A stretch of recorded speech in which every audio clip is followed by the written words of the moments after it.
లేదమ్మా, ఈ అవతారంలో నేను నెరవేర్చవలసిన కర్తవ్యం ఇంకొకటి కూడా ఉన్నది. అది కలియుగంలో ప్రజల్ని సన్మార్గంలో నడిపించవలసిన ముఖ్య కర్తవ్యం.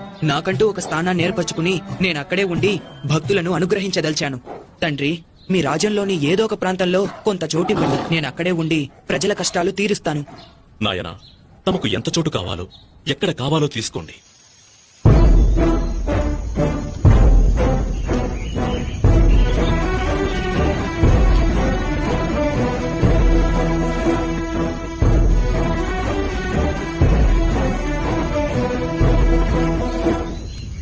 నేనిక్కడి నుండి బాణం వేస్తాను. ఆ బాణం ఎక్కడికి వెళ్లి పడుతుందో ఆ చోటే నాకు కావాలి. అక్కడ నా కోసం ఆలయాన్ని కట్టించండి. అక్కడ ఉండి కలియుగాన్ని నేను పరిరక్షిస్తాను.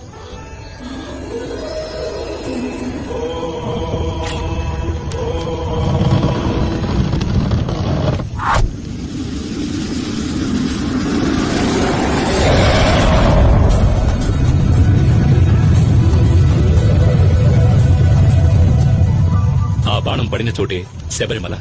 ఈ శబరిమల పైనే ఈనాటికి కలియుగ ప్రత్యక్ష దైవంగా కరుణామూర్తిగా కొలువున్నాడు శబరిమల అయ్యప్ప.